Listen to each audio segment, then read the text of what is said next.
slight change to our usual format now, and in a special broadcast, Britain's former Queen, Elizabeth II, joins us from the afterlife to read the news. Now, you'd have to have been on another planet not to know this already, but I have died. As millions across the world kindly pay tribute to my life and work, with inevitable dissenting voices, I'll be interviewed later in the broadcast by your usual presenter, Bob. The Metropolitan Police defend their stop and search of yet another black man, this time Portuguese sprinter Ricardo dos Santos.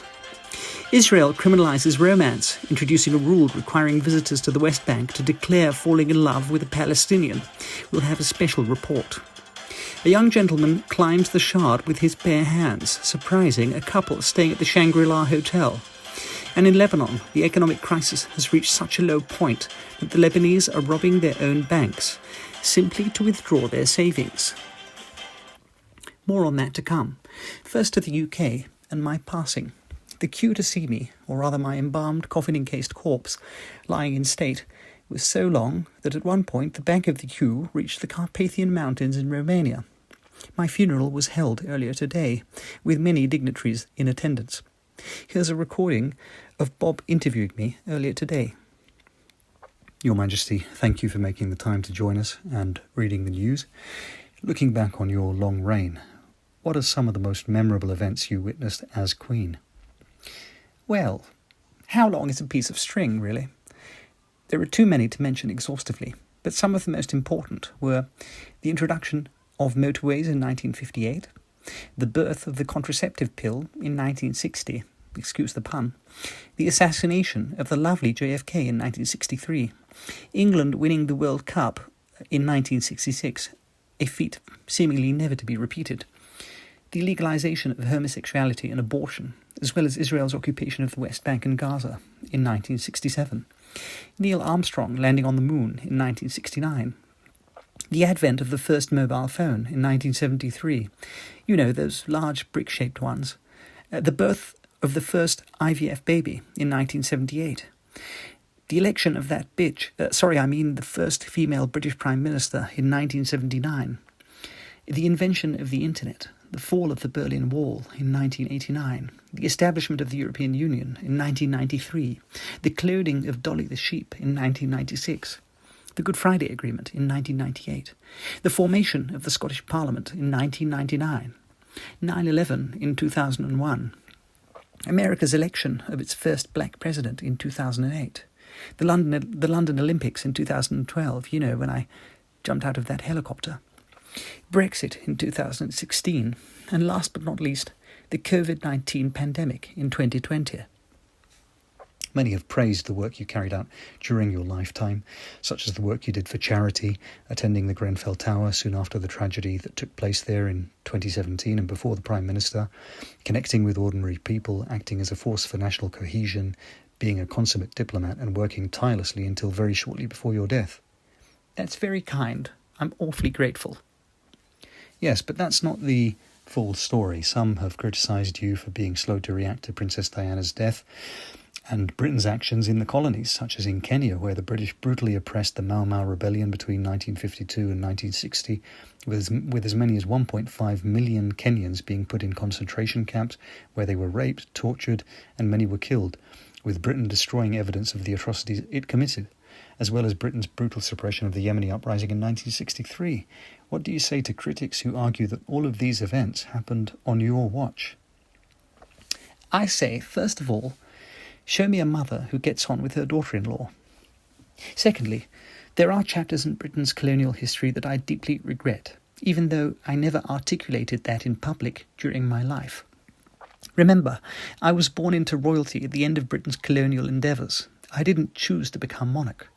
What I did choose was to use my position as a force for good, as a force for unity, as far as possible, rather than just sitting on my backside and lapping up taxpayers' money, which I could have done.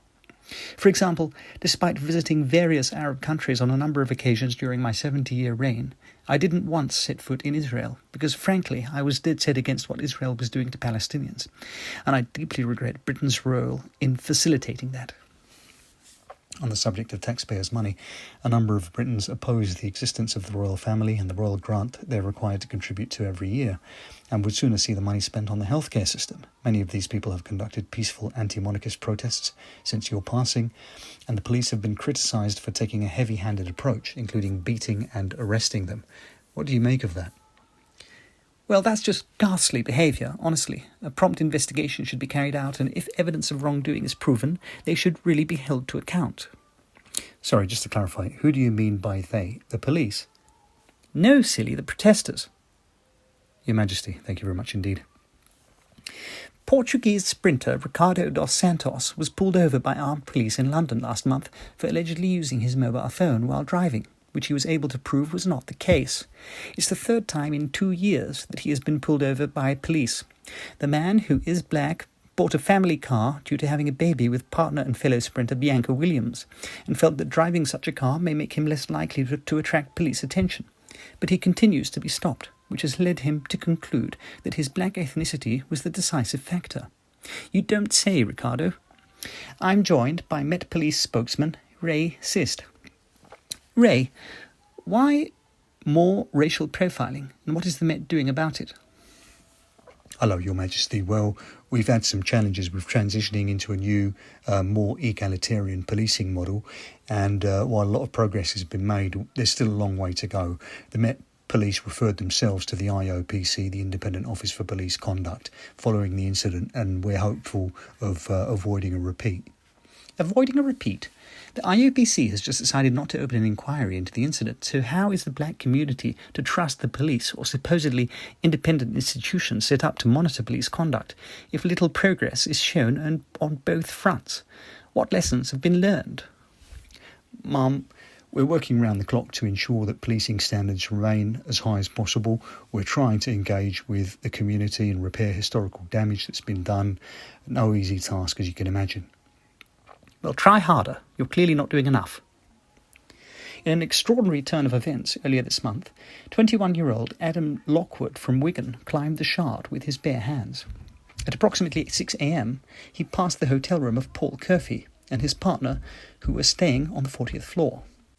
Mr. Curfey's partner initially thought that Mr. Lockwood had been brought in as a stuntman to surprise her with a box of Cadbury's milk tray on the occasion of her birthday, and all because the lady loves. Instead, Mr. Curfey treated her to 2-for-1 drinks at all bar one, and Mr. Lockwood, who did not bear any chocolates, was taken into police custody and charged with causing a public nuisance. He next plans to scale Burj Khalifa in Dubai. Good luck to him. The Israeli government has announced a new law requiring visitors to the West Bank to report falling in love with Palestinians to the Israeli army. Joining me to explain the new law is Israeli Ministry of Defense spokesman Ofek Enuzi. Ofek, how exactly does the Israeli army define falling in love? Good evening, Your Majesty. We have different levels of love. Level 1 means that you have a strong romantic fondness for this person, which is reciprocal. Level 2 is the same, but on top you would like to be in a long-term relationship together. Level 3 means all of the above, but you are likely to want to move to the West Bank, where you may be able to expose Israeli army war crimes perpetrated with impunity. I always had a romantic fondness for David Attenborough and Lord Porchester. Does that mean that if they were Palestinian residents of the West Bank, that I'd have to leave after 27 months for a 6-month cooling-off period under the new law? That is correct, Your Majesty. By the way, I love David Attenborough as well, but not romantically, I hasten to add. So why introduce this law? Well, you see, we need to be able to control the public image of our army and military activities. So, a little bit like the Stasi in East Germany, the KGB in the Soviet Union, we need to maintain a certain public image which is consistent with painting our country in the right light. For example, we need to know that if we deny somebody entry to the country as a foreigner in love with a Palestinian, that they won't post their experience on social media and make us look bad overseas. So would it be fair to say that this is effectively an extension to Israel's physical occupation of Palestinian land into the realm of thought and romance? In essence, you're trying to control people's feelings. Not entirely. We are just trying to avoid these feelings damaging Israel. I see. Well, I wouldn't hold out much hope if I were you. To Lebanon now, and amid uncontrollable corruption, sharply rising inflation, and a crippling financial crisis, the Lebanese have turned to robbing their own banks to withdraw their savings. With me to discuss the situation is Lebanese political analyst Ari Fikon. Ari, why is this happening? Hello, Your Majesty. The banks in Lebanon have imposed capital controls to stop people withdrawing all their savings and causing a collapse of the banking system. But unfortunately, this is now coming at the cost of people being able to afford basic necessities. So some people have been forced to rob banks simply to access their savings. What an awful situation. It seems to be a country run by a handful of billionaires, while 96% of the population languishes in poverty. Exactly right, Your Majesty. I couldn't have put it better myself. قص اختن كلن حيوانات. Ari, thank you very much. Lizzie, are you there? Hang on a second. Philip, is that you? Yes. Lizzie, come to bed, will you? To bed? Honestly, Philip, you haven't been able to get it up in 50 years. Look, I've taken one of these blue things. Oh, Philip, those are your Centrum vitamins, not the Viagra.